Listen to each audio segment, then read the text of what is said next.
might mean, I don't know if it's more, but just something different. What's the feel in practice right now leading up to this one? Oh yeah, you can't really help it, but this game it means a lot to me and this team and this town, this state. It's just like you said, it's not really different. It's just like the feeling is, there's just something. It's kind of different. You know what I mean? The feeling is just different. But this is a very exciting game. It's always a great one. Washington's a great team. They have a good squad out there, and it's going to be really fun to play against. What stands out with them in terms of this rivalry? You've played in some of these. They've been really hard-fought, competitive games. Like, what can you reflect on with those, and maybe how some of that impacts this game? Yeah, their defense is, they fly around the ball everywhere. They're very physical and they can tackle really well.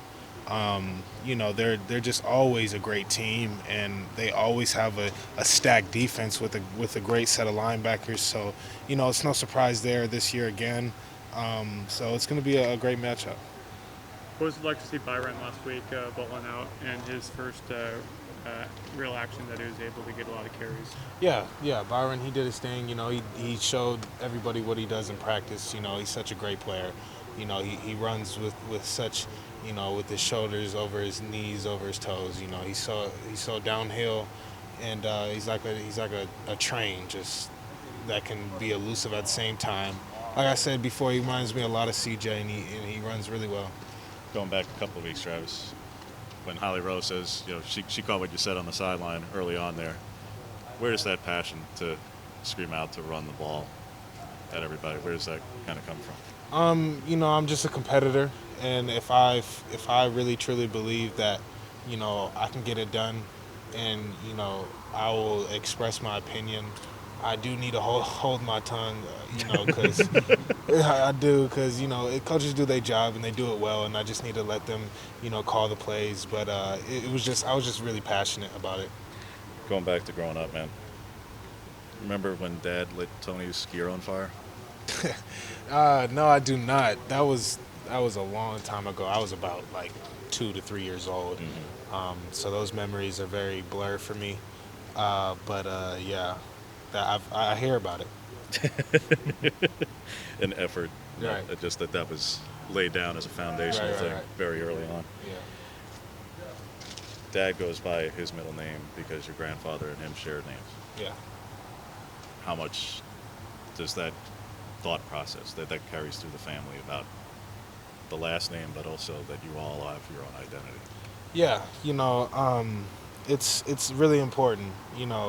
We all know what the collective goal is as a family.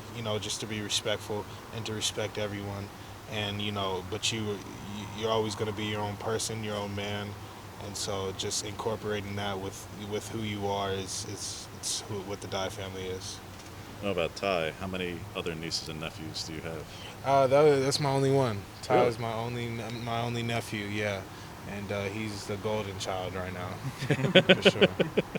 Travis, all throughout this week we've heard over and over again about the one and zero mentality. Want to rewind it a little bit. When you came into this program, coming from Norco, what was the culture change like? Just getting introduced to that college environment. Right. Yeah. It was tough at first, but I had guys, like Troy and Samson New and CJ that really took me under their wing, and it was a lot. It was an easier transition because of those guys.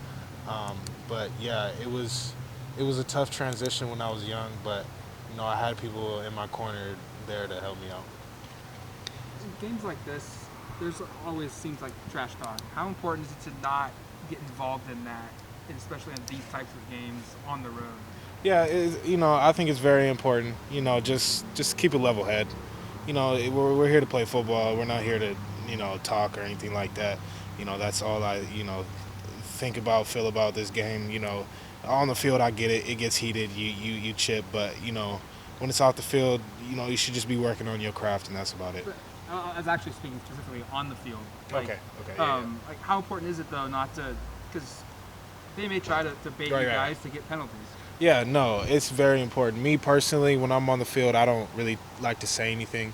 I just play football. But it's really important just to keep a level head and remember that they always see the second guy, never the first. Go back to Norco for a sec, Travis. Do you feel like you were chasing Toby Gerhart? See, I wouldn't say I felt like I was chasing him because he had a head start that nobody else had. You know, he was a starting freshman running back on varsity, and you know he had, you know, no disrespect to Toby at all, because that is the great one, the legend one. But you know, he had these big linemen that were blocking for him since the beginning of the days. But you know, he's a legend in my town. He's a legend still in my eyes. You know, and I haven't seen him in a while. You know, and I it would be nice to see him again. How much do you still carry at all a chip at all about being ranked 11th, 68, and 67th at running back, and Najee Harris being who he was in Antioch at the time? You know, I try not to worry about any of that. You know, I just keep a level head about everything. You mentioned Byron showing things in practice that it wasn't a surprise on Saturday. Can you speak to maybe some of those things you'd seen and maybe when that progress really started to come out for you? Yeah, you know, he's a very patient runner, and he runs really well, and he's very smart. And so, you know, coaching him wasn't hard at all for Mastro or any of the other older guys. So it was just it was almost like second nature for him. You know, it came so easy. He's a really bright guy, and he has a really bright future ahead of him. Do you see any stylistic difference between you and Byron? Yeah, you know, there's always differences. You know, no running back runs the same, you know, or you know, feels the same or anything. But he has, you know, this way of running that makes it interesting himself. You know, it's almost like a gazelle type, you know, run. He really like stridens out his stride as much as he can, and you know, he's a great running back. Is there anything you can attribute either in practice or in games that Anthony's done the last 3 games that's just he's significantly better than he was at the beginning of the year? Mm-hmm. Is there anything you've noticed that's allowed that to happen? Anthony Brown is one of the hardest workers on this team. You know, he's the first one in here, he's the last one to leave. You know, he works on his craft every single day. And, you know, to see him getting better every single week, you know, it's rightfully so because he works on it. We hear about the Dye family Thanksgivings. Tell me a little bit about this Christmas ritual and tree trimming and what all encompasses in this. Yeah, you know, Thanksgiving football, we would, you know, play football in the neighborhood, get all the families together and play some football. You know, it'd be really competitive. Tree trimming is a whole another thing. You know, it's more of like a family reunion kind of thing.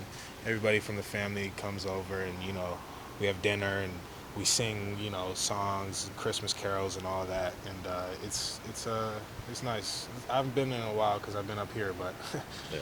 you know, it's nice. We hear about no gloves.